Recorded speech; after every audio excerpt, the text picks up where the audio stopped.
அனைவருக்கும் வணக்கம். சென்னை மாநகர காவல்துறை ஆணையராக இருந்து தற்போது லஞ்ச ஒழிப்புத்துறை இயக்குநராக இருக்கக்கூடிய திரு அருண் IPS அவர்கள் என்னை கொலை செய்ய மும்பையிலிருந்து ஒரு கூலிப்படையை நியமித்துள்ளார் என்ற தகவலை எனக்கு டெல்லியிலிருந்து உளவுத்துறை அதிகாரிகள் தெரிவித்து உடனடியாக சென்னை மாநகர காவல்துறை ஆணையரை சந்தித்து புகார் அளித்து தேவையான விசாரணையை மேற்கொள்ளுமாறு எனக்கு அறிவுறுத்தியதன் அடிப்படையில் இன்று காலை சென்னை மாநகர ஆணையர் அவர்களை சந்தித்து புகார் மனுவை அளித்தேன்.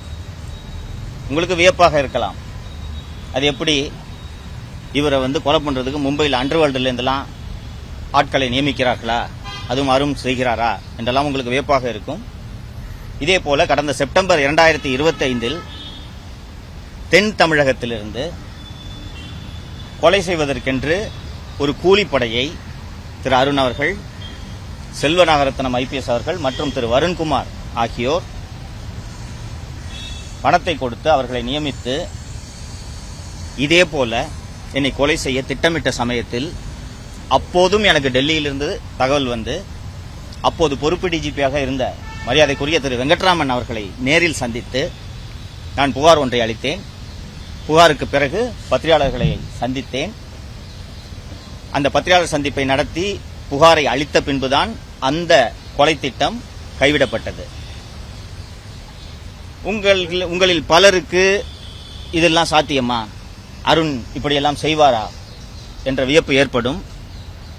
தோழர்களே, இந்தியாவில் யாருக்கும் நடக்காத கொடுமை எனக்கு நடந்திருக்கிறது. ஆளை விட்டு அடிப்பாங்க, கை காலை உடைப்பாங்க, வெட்டுவாங்க, இதெல்லாம் நடக்கும். நீங்கள் குடியிருக்கும் வீட்டின் படுக்கை அறையிலும் சமையல் அறையிலும் உணவருந்தும் மேசையிலும் ஹாலிலும் மலத்தையும் சாக்கடையையும் அள்ளி வீசியது இந்தியாவில் எங்காவது நடந்திருக்கிறதா? எனக்கு நடந்தது. வீட்டுக்கு வந்துட்டாங்க, இந்த மாதிரி சாக்கடை ஊத்திட்டாங்க, எங்க அம்மா போன் பண்றாங்க, 100க்கு அடிக்கிறேன், கீழ்பாக்கில இருந்து பெட்ரோல் ஜீப் வருதுன்றாங்க. 3/4 மணி நேரம் பெட்ரோல் ஜீப் வரல.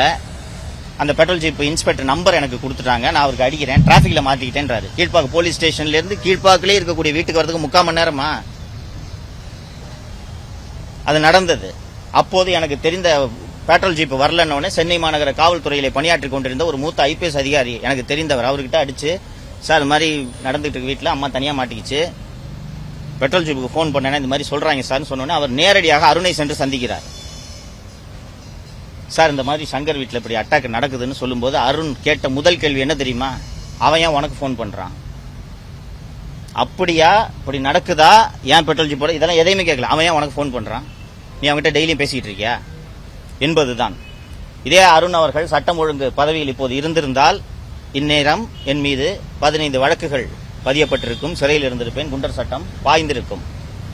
இப்போது லஞ்ச ஒழிப்புத்துறையிலே அவர் இருப்பதன் காரணமாக அவரால் எதையும் செய்ய முடியவில்லை என்பதால் 2வது முறையாக அவர் கூலிப்படையை நியமித்துள்ளார் என்பதனால் டெல்லி உளவுத்துறை அதிகாரிகள் என்னிடம் அறிவுறுத்தியபடி நான் இன்று மாண்புமிகு சென்னை மாநகர காவல்துறை ஆணையரை சந்தித்து புகார் மனுவை அளித்திருக்கிறேன். உரிய நடவடிக்கை எடுப்பதாக அவர் கூறியிருக்கிறார்.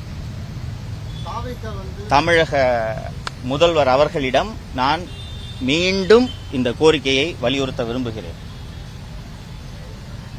திரு அருண் அவர்கள் லஞ்ச ஒழிப்புத்துறை இயக்குநராக இருக்க தகுதியில்லாத ஒரு நபர், தகுதியில்லாத நபர். இதை நான் மட்டும் சொல்லவில்லை, மாண்புமிகு சென்னை உயர்நீதிமன்ற 2 நபர் நீதிபதிகள் கொண்ட அமர்வு சொல்லி இருக்கிறது.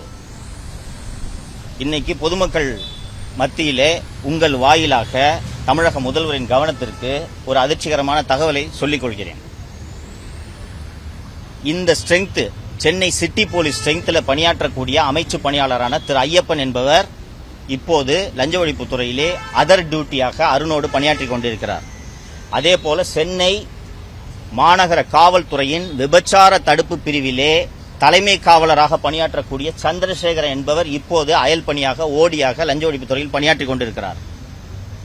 இவர்கள் ஐயப்பனும் இந்த சந்திரசேகரும் சேர்ந்து டயர் 3 பார்னு சொல்லுவாங்க. டயர் 3 பார்னா star hotel bars, star hotel பார்ஸ்ல ஐயப்பனும் சந்திரசேகரனும் இன்றும் மாமூல் வசூல் செய்து கொண்டிருக்கிறார்கள். இது மாநகர ஆணையருக்கு தெரியுமா, உளவுத்துறைக்கு தெரியுமா, மாண்புமிகு முதல்வருக்கு தெரியுமான்ட்டு எனக்கு தெரியாது.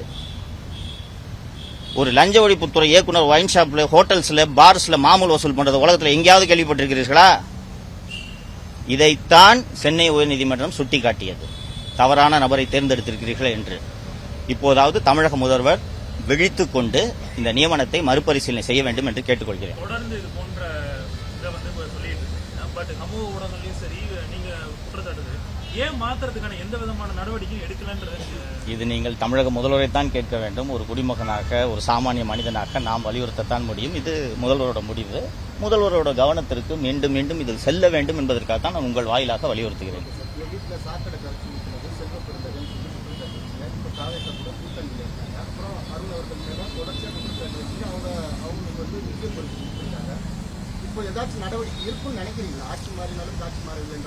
எனக்கு நம்பிக்கை இல்லை நண்பரே. உங்களுடைய ஆதங்கம் எனக்கும் இருக்கிறது, வருத்தம் இருக்கிறது. திரு அருண் அவர்கள் மீது இவ்வளவு குற்றச்சாட்டுகள் பொதுவெளியில் இருக்கிறது. நீதிமன்றங்கள் இப்படி கடுமையான கண்டனங்களை தெரிவித்த பிறகும் கூட திரு அருண் அவர்களை அந்த அற்புதமான துறையான லஞ்ச ஒழிப்புத்துறை இயக்குநராக நியமித்திருக்கிறார்கள். அப்போது அவர்களின் தயவிலே ஆட்சி நடக்கிறது, காங்கிரஸ் கட்சியின் தயவிலே ஆட்சி நடக்கிறது. அவர்தான் அதில் முக்கிய குற்றவாளி என்பது எல்லோருக்கும் தெரியும். அவரோடு தான் அந்த தாக்குதல் சம்பவத்தில் ஈடுபட்டவர்கள் இன்றும் செல்வ பெருந்தகையோடு சுட்டிக் கொண்டிருப்பதை நாம் பார்க்கிறோம். வெளிப்படையாக சொல்கிறேன், வருத்தத்தோடு சொல்கிறேன், எனக்கு நம்பிக்கை இல்லை. இல்லைங்க, நீங்க யோசிச்சு பாருங்க. அம்மாவே செத்து போயிட்டாங்க. அந்த 3 மணி நேரம் அந்த மலை குவியலுக்குள்ள அம்மா இருந்தாங்க. இது வரைக்கும் ஒரு அக்யூஸ் அரெஸ்ட் ஆகல. சென்னை உயர்நீதிமன்றம் கடந்த ஏப்ரல் 2025 12 வாரங்களுக்குள் குற்றப்பத்திரிகை தாக்கல் செய்ய வேண்டும் என்று சிபிஐ கிரைம் பிரான்ச் சிஐடிக்கு உத்தரவிட்டது. ஏப்ரல் 2025 12 மாதங்கள் கடந்து விட்டது. உங்கள் பார்வைக்கு விட்டு விடுகிறேன். வேறு கொஸ்டின்ஸ் இருக்குங்களா?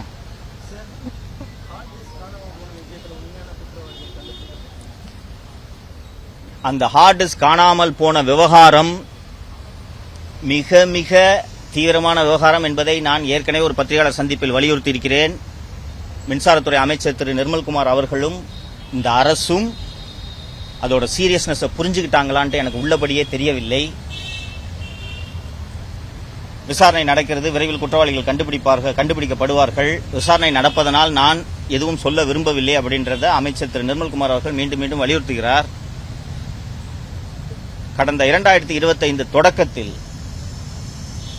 மின்வாரியத்தின் தலைவராக திரு ஜே ராதாகிருஷ்ணன் ஐஏஎஸ் அவர்களை தமிழக அரசு, அப்போதைய திமுக அரசு நியமித்தது. உங்களுக்கு திமுக அரசுல நடந்த நியமனங்கள் எல்லாருமே நண்பர்கள் அத்தனை பேருக்கும் தெரியும். ஒரு பணம் கொழிக்கும் ஒரு துறையின் தலைவராக எப்படிப்பட்ட ஐஏஎஸ் அதிகாரியை போடுவாங்க?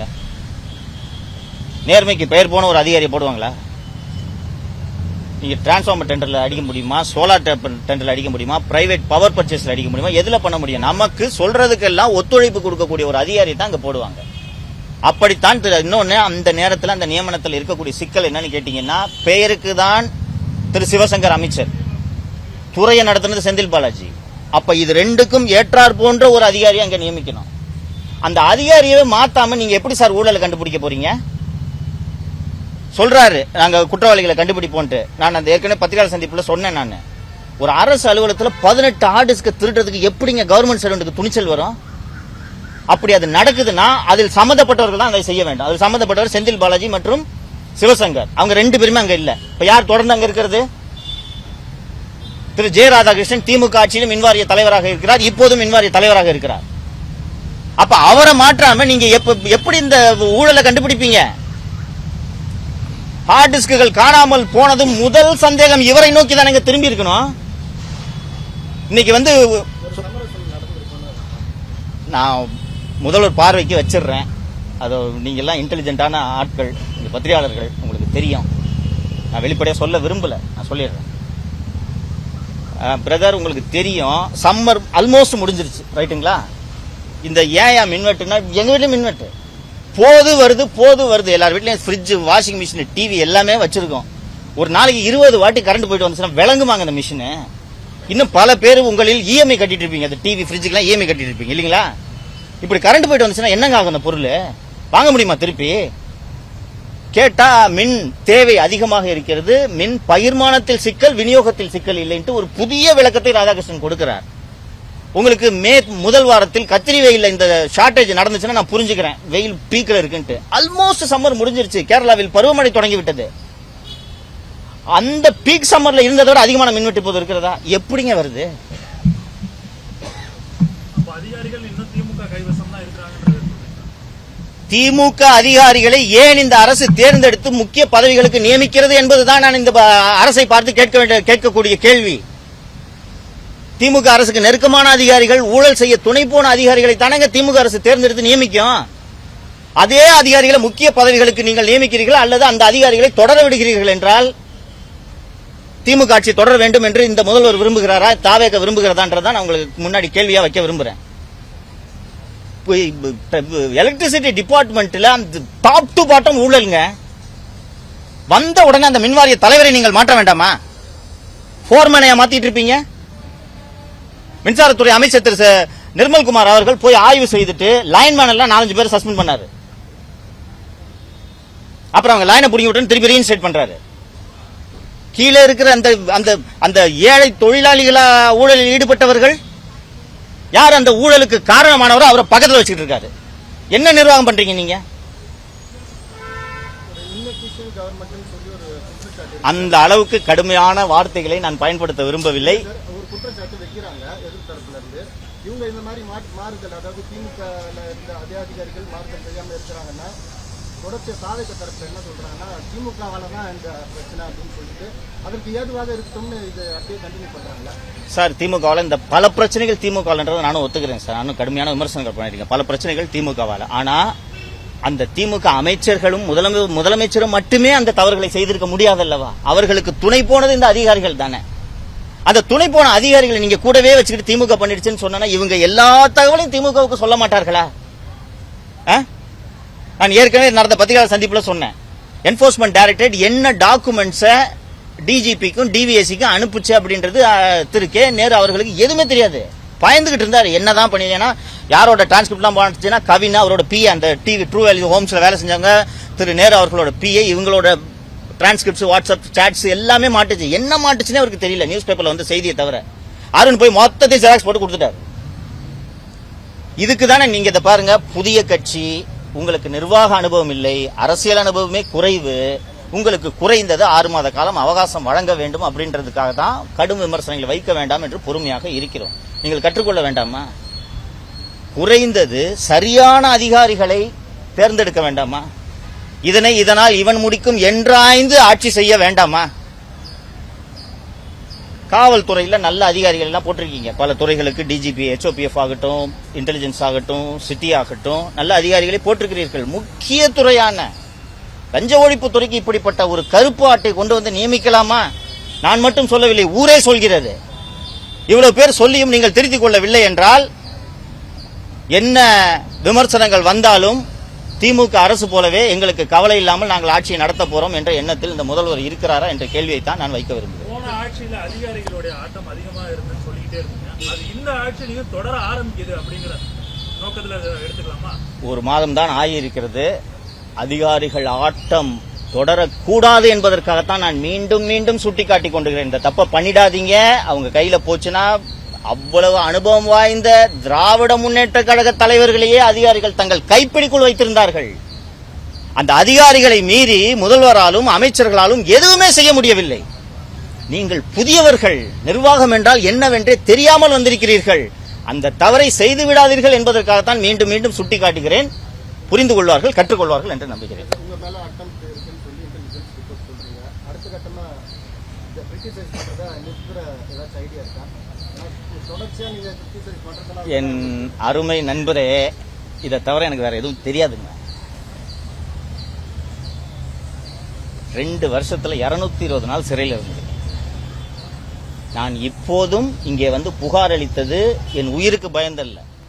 திமுக பிரிவிலே கொண்டிருப்பாங்க என்ன, என் உயிருக்கு பயந்தல்ல. இந்த முதல்வருக்கு இது தெரிய வேண்டும். இல்ல உயிருக்கு பயந்து இதை பேசாம இருந்திருக்குன்னா திமுக கட்சியில பேசாம இருந்திருப்பானுங்க. சரிங்களா? அப்போதான் பெரும் ஆபத்து இருந்தது இல்லையா? இது ஃபர்ஸ்ட் அரெஸ்ட் பண்ணிட்டு கூட்டு போகும்போது பெருந்தர்கிட்ட போய் வண்டியை கொண்டு போய் விட்டாங்க மீடியன்ல. ஜெயில கையை உடைச்சாங்க. திருச்சியில ராம்ஜி நகர்ல திருச்சி கஸ்டடியில வருண்குமாரோட கஸ்டடிக்கு போகும்போது சாப்பாட்டுல லெட்டை கலக்கிறதுக்கு முயற்சி பண்ணாங்க. அண்ட் கடைசியாக சித்தூர்ல அரெஸ்ட் பண்ணும்போது விடிஞ்சிருச்சு. விடியலைன்னா புகாரி இன்ஸ்பெக்டர் கிட்ட இன்ஸ்ட்ரக்ஷன் என்ன கொல்லணும்ட்டு. இன்னொன்னு கூட மாலதி மாட்டிக்கிட்டாங்க. இந்த ஒரு கோபி என்னோட நண்பர் அவர் மாட்டிக்கிட்டாரு. விடிஞ்சிருச்சு மாட்டும் போது. அதாவது நள்ளிரவுல தான் பிடிக்கிறாங்க. நாங்க போறோம் சித்தூர்ல இருந்து ஓங்கோல் வரைக்கும் போயிட்டோம். தெரியல பின்னாடி துரத்திட்டு வராங்கட்டு. ஓங்களுக்கு போகும்போது விடிஞ்சிருச்சு. அதனால தப்பிச்சேன். இல்லைன்னா புகாரி தான் திருவேங்கடத்தை சுட்டது தெரியுங்களா. அதனால பிளான் சுடுறது. அவனுக்கு பிடிச்சா ஜெயில போயிட்டு வெளில வந்து பேசிட்டு இருக்கான். அதனால இந்த வாட்டி முடிச்சு விட்டுறதுதான் அவங்களோட ஒரிஜினல் திட்டம்.